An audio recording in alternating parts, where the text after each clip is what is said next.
ជំរាបសួរអ្នកទាំងអស់គ្នាថ្ងៃនេះខ្ញុំសូមធ្វើការអានស្លឹកបៀជូនដល់អ្នកកើតឆ្នាំវកនៅក្នុងឆ្នាំ2026ក្នុងខែ1គ្រប់អាយុគ្រប់វ័យគ្រប់កាលឲ្យមានចំណាប់អារម្មណ៍អាចចូលមើលបានអ្នកនៅក្នុងអ្នកកើតឆ្នាំវកនៅក្នុងឆ្នាំ2026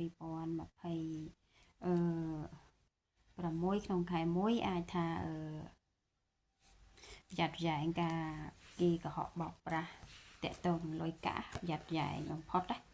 មិនថាព្រមថាស្អីទេអ្នករកាឆ្នាំវកសូមប្រយ័ត្នប្រយែងលុយកាក់ទ្រព្យសម្បត្តិជាពិសេសលុយកាក់ឃើញថាលុយកាក់ប្រយ័ត្នគេកុហកបោកប្រាស់បាត់បង់ណា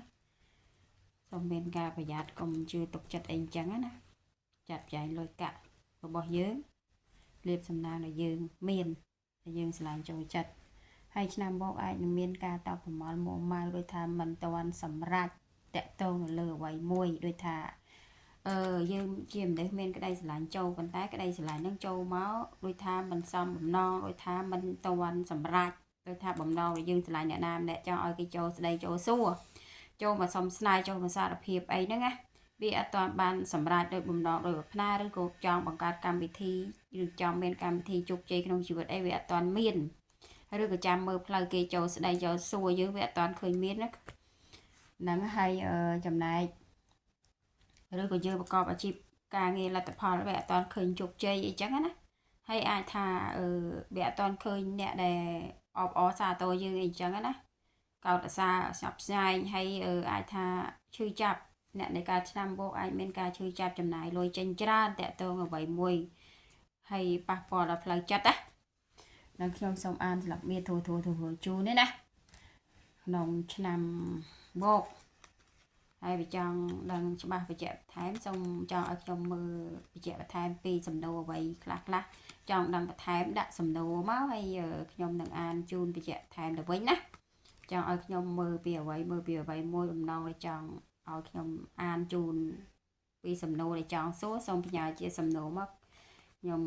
អាចនឹងឆ្លៀតមើលជូនផ្ញើទៅវិញហើយអ្នកការឆ្នាំវកអាចថានៅក្នុងខែ1 2026មិនថាស្អីមិនថាប្រុសហើយអាចមានក្តីស្រឡាញ់ចូល100%ទៅដល់តិចបំផុតក៏70%ដែរក្តីស្រឡាញ់ចូលដូចជាលុយកាក់លៀបសំណាងក្តីសុខក្តីពរប្រាថ្នាវាមានភាគច្រើនចូលគាត់ថាតកតូននឹងស្នេហាអាចថាគេចូលមកសុំស្នេហ៍ចូលមកសុំស្នេហ៍ចូលមកចង់ភ្ជាប់ពាក្យស្ដីដឹងការរៀបការអីចឹងណាហើយអាចនឹងមានអ្នកធំឃើញថាអាចមានអ្នកធំបើមានមនុស្សប្រុសអាចថាមានមនុស្សស្រីមានឋានៈមានយសមានស័ក្តិមិនគ្រាន់ទេណាហើយបើថាមនុស្សបើថាមនុស្សប្រុសមានស្រីបើថាមនុស្សស្រីមានប្រុសអាចថាគេមានឋានៈមានយសមានស័ក្តិចង់ចូលមកស្ដីដណ្ដឹងឬក៏ចង់ចូលមករៀបការអីចឹងណាហើយឬក៏ថាអាចថាអនាគតយើងឬគូស្នេហ៍សង្សារដែលធ្លាប់ឆ្លាញ់គ្នាពីមុនឬក្រុមគ្រួសារធ្លាប់បែកបាក់អាចត្រឡប់ចូលមកវិញណាសូមត្រឡប់ចូលផ្សារវិញហើយលុយកាក់លៀបសំណាងក្តីប៉ងផ្នែកយើងទទួលបានច្រើនខ្លាំងណាស់ទីបំផុតក៏70%ដែរបើតកតងលុយកាក់ឬក៏ក្តីស្រឡាញ់ទីបំផុតក៏70%ដែរច្រើនផុត100%ណាហើយអាចនឹងប្រយ័ត្ននេះប្រយ័ត្នជួបមនុស្សប្រុសមានអាយុរៀងច្រើន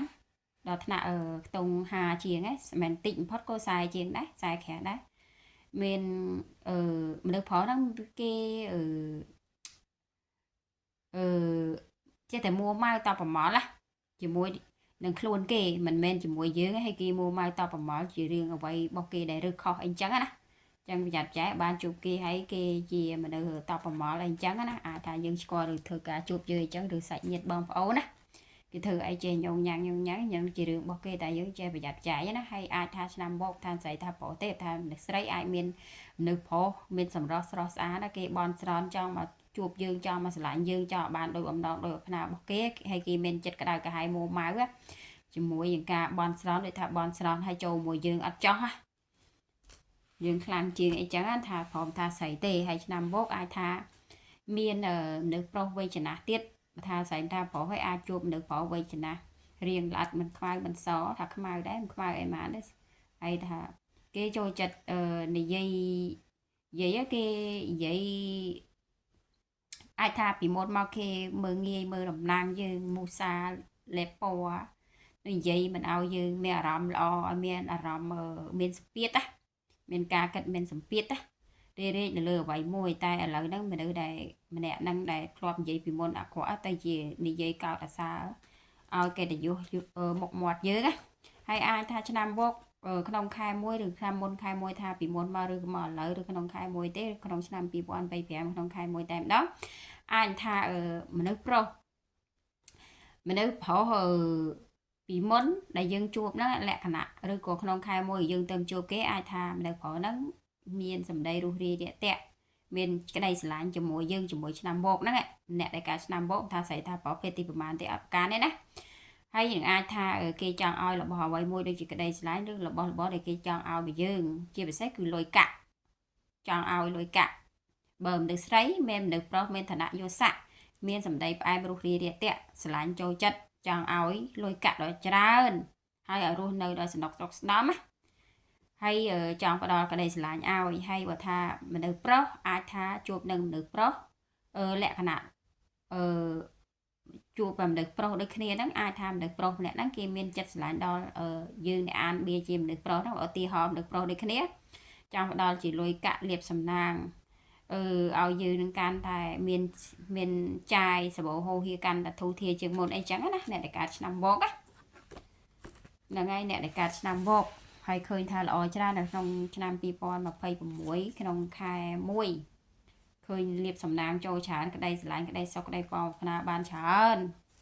លុយលៀបសំណាងជាពិសេសគឺក្តីស្រឡាញ់បានច្រើនតែគាត់ថាបានចូលទៅច្រើនតែមិនទាន់ប្រកាសពជាថាក្តីស្រឡាញ់របស់យើងបើប៉ងប្រាថ្នាបានសម្រេចឬក៏នៅវានៅផាត់ផាយណាំបោក